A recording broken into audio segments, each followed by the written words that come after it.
Well, folks, we need to have an honest discussion about real estate investing, whether residential or commercial, and just ask ourselves, why the heck would anybody buy real estate when we can get 4% in a 10-year note or 5% in a 1-year note? If a cap rate's 5% and you can get, roughly 5% in a treasury, why the heck would people buy real estate? We're going to have this conversation with the one and only Mr. Jonathan Twomley. How you doing, sir? I'm doing great, Michael. I missed you. I missed our weekly calls over the last month while you were gallivanting around the world, living the high life. Yeah, it was a lot of fun. But yeah, I miss talking to my friends, and Yeah. you were one of them. And I know you've had some of this on LinkedIn, so I thought I would just bring it to the YouTube world. What I think we just need to have an honest discussion, right? There is an alternative. For a long time, there was no alternative to assets, and that's risk was on. But now that you can, let's just say, get 5% in a treasury, why the heck would you buy a 4.5 cap riskier asset? Really? I mean, it just doesn't make sense, right?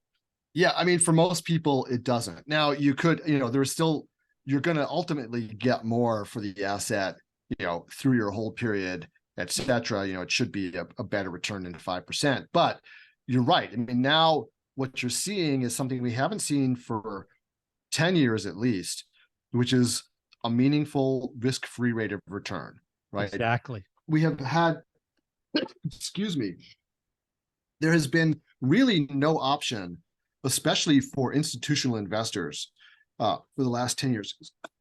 Sorry. It's all right. It happens. Bless getting you. Over this cold. I picked up something in London and nasty English diseases. Anyway, the so yes, for the longest time, institutions that are required to invest in low risk assets, they used to, invest substantial amounts of their portfolio in treasuries because they were essentially required to. But treasuries, when they were yielding zero, they had to look someplace else to get yield. And the next best place after that was real estate.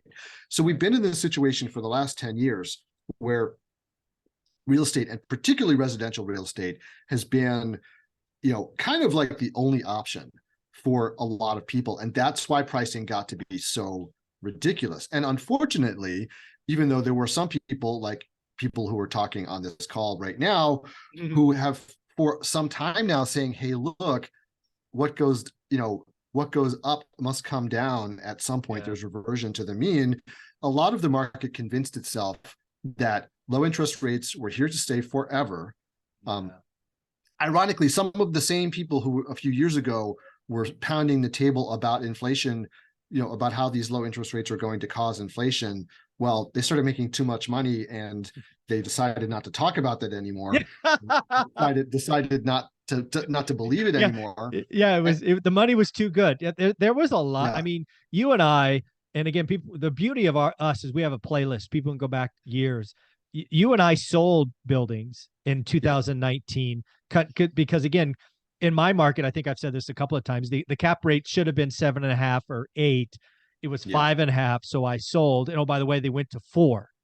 Right. So I sold early, but they should have never been 5.5, let alone 4. Right. And we never would. And look, both of us sold before COVID. And so there was no way of predicting that craziness. But at the time, things were overvalued. I mean, I had essentially see properties in small markets that were trading at 5 caps, right? And that just makes no sense in a normal world, which is why I sold. Now, exactly. I thought the people who bought from me were going to get slaughtered. Luckily for them, if they exited at the top, they made a lot of money. They could have, but who knows, what they did. I didn't keep on, tabs on those properties, but we're in a situation now where when you have this so there's a couple of things that are happening as a result of this, right? One is that there is now a viable alternative for institutions and more risk-averse individuals to just park their money and get it's not a spectacular return, but it's not zero. It's not zero, and it's the U.S. government. I mean, this is a pretty good bet. I know there's all these people out there with all kinds of wild theories about the government defaulting on the debt and blah, blah, blah. Ain't going to happen, folks. It's a lot of political posturing. the U.S. government is about the best bet you can make, in terms of getting paid back. And that's why it's called the risk-free rate of return. So that's sucking money out of the market. But the other thing that's happening is traditionally what you've got is there is traditionally over the long haul, basically a 250 to 300 basis point cap rate, margin cap rates margin over the treasury, right? Yeah. Over the 10-year treasury. And that tracked through, the T-bill going down to zero. You had that still that kind of, that's why you saw cap rates in major markets getting into the threes, right? Right. And Correct. so now it's just going back the other way. The problem is that the treasury has risen, but the cap rates have not risen. They've risen a bit, but they have not risen substantially yet. So now what buyers are looking at is like, this is crazy. I could get this return by parking my money in a T-bill. Why would I take the additional risk of buying real estate right now? I'm not getting the premium that I require. And sellers are like, oh, hey, wait, no. The interest rates are going to come back down again. There's going to be a Fed the Fed's pivot. going to pivot. Don't. Fed's going to pivot. Fed's going to pivot. I'm not going to lower my prices for you, right? And so we're caught in a little kind of a stare down between buyers and sellers, and as a result, volume has just dropped off a table, right? Yeah. Volume is down by like 75% in the multifamily market. Everybody's sitting on their hands right now because they're having trouble finding deals that make sense, because what the sellers are willing to part with them for. So what will happen though is math always wins. The buyers will win the staring contest at some point, because you will start having sellers who have to sell, either because they have to refinance or because their hold period is over. A lot of institutions are driven by the sort of like these mandates that they have. They have to sell these properties. They might have a closed-end fund or whatever it is. They've got to pay back their investors, and they're just going to be starting to exit these properties. And at that point, you'll see the pricing, come back down again. I want to highlight a couple of things, because we'll get into some pretty steep discounts in video number 2 today. I want people to realize, the margin is important, right? The treasury was 1%, you had 3, the cap rate could be 4, and we saw that. Now the treasury, let's call it, is 5. So again, right, 5 plus 3 is 8. That's a doubling of cap rate. No wonder there's a stare down. So something we've seen here is a fastest rise, at least on a percentage basis, of the treasury ever. Yep. And we have the fastest rise in essentially kind of like imputed cap rate since the great financial crisis, right? It hasn't sort of played its way through the system yet, but the amount of value that stands to be lost in the commercial market is significant, the greatest we've seen, since the great financial crisis. So we'll get rising interest rates. We'll get into some percentages in the second video today. But again, I really want to highlight here that there is an alternative. And that's what's going to cause the pain. And whether you are a institution, an insurance company, a family office, or just mom and dad, you can now go get treasuries at 4 or 5%, depending on where you want to be on the curve. And that's meaningful. And is the risk-free rate of return. So, there's a lot of people that will stop buying real estate. They'll just stop buying it. Yeah. And listen, you can get for certain like passbook savings bank accounts now are paying 3%. Yeah. They're in the 3s. Just leave your money in the bank.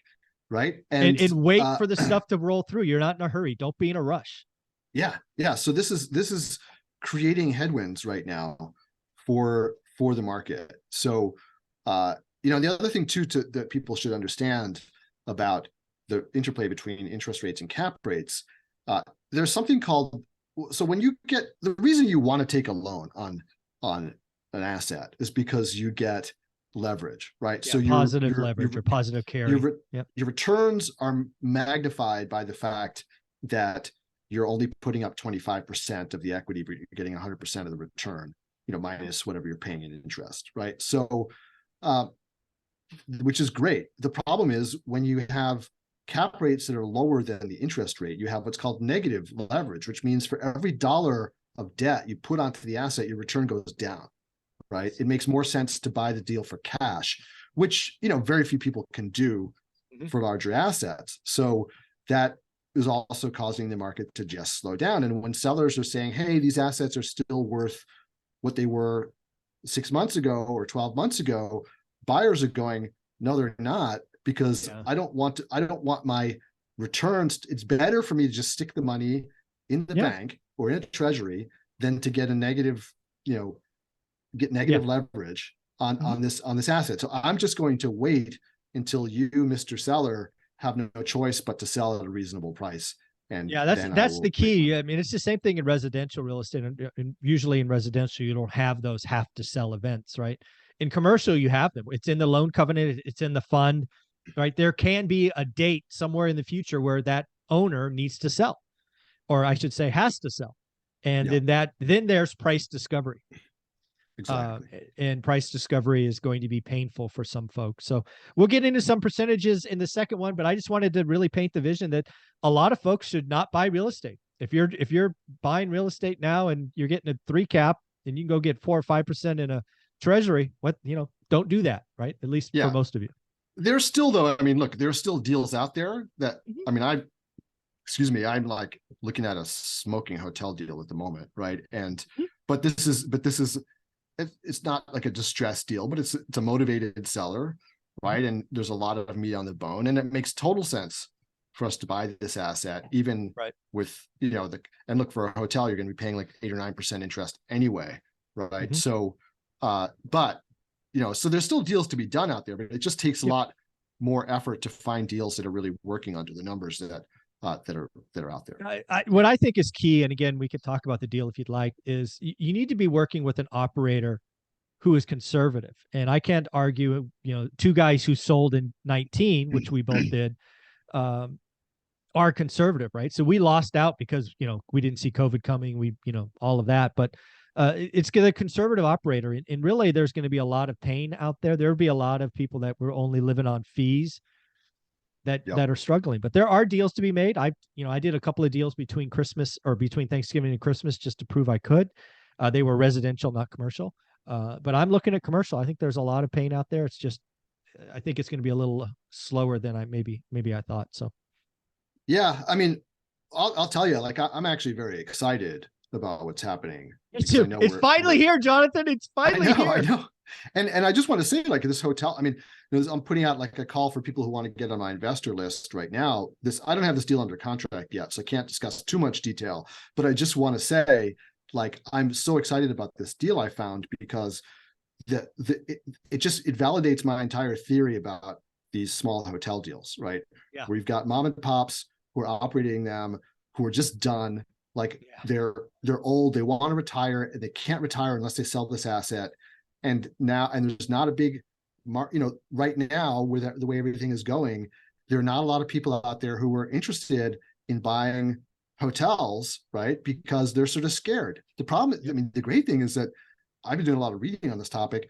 Guess which asset class has done the best over the last 12 months in terms of, price corrections? There's 2 asset classes which have done the best, right? Which do you think they are? I mean, which has done the worst, right? Which has done the worst, of course, right? Office. Yeah, office, right? Yeah, probably office, retail. So I'm going to guess hotel, just based on the way you're positioning the question. But... So industrial is the only one that's gone up, and that makes sense. Hotels are basically flat. They've lost maybe a couple of percentage points. Do me a favor. I'm on your investor list, so I will get this when you pitch it. If somebody wanted to get on it and they're accredited, how would they do that?